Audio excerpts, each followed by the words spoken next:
I'm so busy. I'm at capacity. This week is a total write-off. Our society glorifies hustle culture, and people wear being busy like a badge of honor. But there's a difference between being busy and actually living your life. I found this out the hard way when I was diagnosed with multiple sclerosis in 2017. When people find out that I create organizational products for a living, they always assume two things. They think I'm the most organized, well thought out, put together person they've ever met, and while I am good at managing my time, I fall short on something as simple as keeping my desk clean. The second thing they always assume is that I'm always on time, and they're actually wrong. I'm usually 15 minutes early, and the reason for that is because I was born in Switzerland, and if you're on time, you're already late. Ever since I can remember, I have been obsessed with planning and organizing. I used to actually recap my entire day in my planner as a teenager, and that is hilarious to look back on and read over, by the way. I'm extremely time-oriented, and I've built my entire life around structure, plans, schedules, to-do lists, calendars, you name it. It's something that's always given me a lot of mental stability and made me feel like I'm in control of my life. What you're seeing here are actual images of my planner from 2017. And while I will admit it is very personal for me to be sharing the inside of my planner with you, I feel that it's important that I do. What's very evident on these pages is that my love for planning. I'm somebody who adds everything to their planner, every single appointment, and it was one appointment, March 14th at 2:40 p.m. exactly, that would, unbeknownst to me, change my life forever. How do you plan for something that you really don't see coming, especially for somebody that feels in control by planning? What you're seeing now is me, a different version of me. This is my MRI. So not only do you get to see the inside of my planner, you also get to see the inside of my brain. 3 attacks throughout my 20s are now seen as black holes on an MRI screen. This asteroid-sized disease put multiple holes in what I thought was the perfect life. And I remember for a while, every time I would go see my neurologist, I would be reminded that there was no cure for MS. And I would leave their office inevitably feeling like I had this looming fate that was lying ahead of me. What I'm about to tell you next might shock you, but getting that diagnosis was one of the best things that could have ever happened to me. Knowing that you're sick comes with a certain freedom, let's call it. And I've noticed that people deal with being given bad news like this in 2 very distinct ways. One, they use it as an excuse for absolutely everything, and no one will ever understand what they're going through.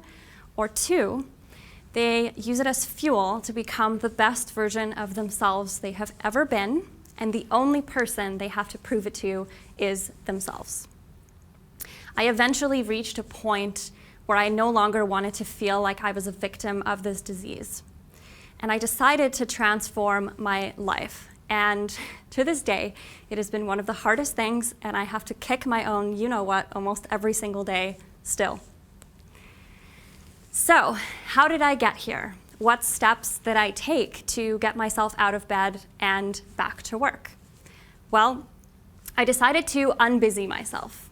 It's a term that I created to identify that I was dividing my time and my schedule into either I'm busy time or I'm not busy time.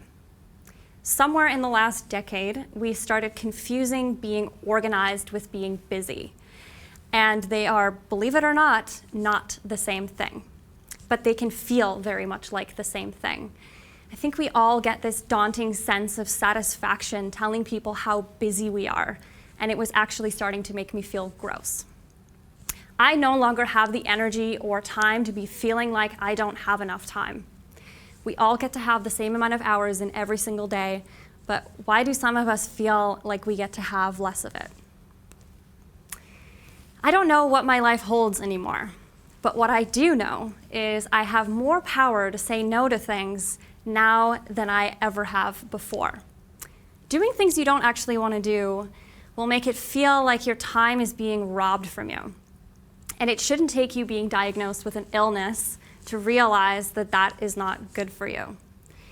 I say no to a dinner party, for example, not necessarily because I have other plans, but because I've learned to value the time when I don't feel well enough or strong enough to do something, and I use that time to do something only I love, like sitting on the couch watching The Real Housewives drinking wine. It's called self-care, and it's okay to take time to rest. And while rest is important, it is not the only solution to unbusying yourself. I remember one of the first things I was told when I first got my diagnosis was that I would need to be making some changes in my life, particularly to my job. As an entrepreneur, your job is very stressful, you have long hours, you have a lot of work, and it was just going to be absolutely too much. However, the surprising discovery that I made through my pursuit of becoming unbusy is that stress actually was good for me. I liked having stress. Stress gave me strength, it gave me power, and it actually gave me meaning. I think people see stress as such a negative thing, but what they don't realize is that the only reason why they're feeling stressed is because something greater is at stake, something that they really care about the outcome of. So, I've decided to cultivate a mindset to embrace the stress in my life. And in changing my relationship to stress, I realized it was actually giving me the strength and focus I needed to fight this disease with everything I've got. So, how do you become unbusy? Ideally, of course, without getting sick first, but that's why I'm here. So I'm going to give you a 3-step action plan that you can put in your planner today. The first thing I want you to do is remove the word busy from your vocabulary entirely. You don't actually need it. So the next time somebody asks you, how are you doing? You don't respond with, oh my God, I'm just so busy. You're not busy, you're just unorganized.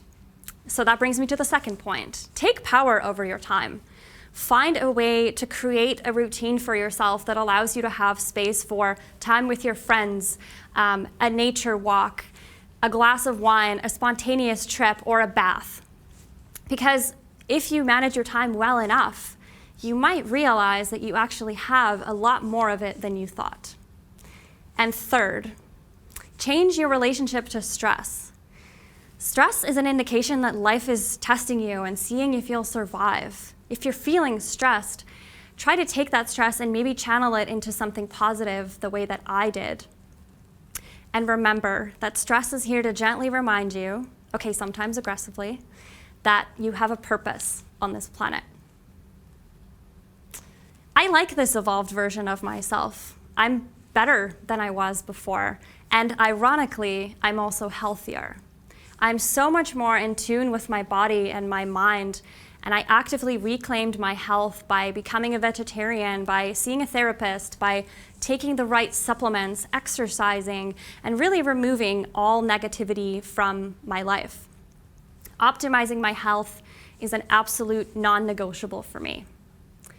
There's a difference between being busy and actually living. I challenge you to be intentional with what you fill your everyday with. So stop hustling and start healing, because you only get one shot.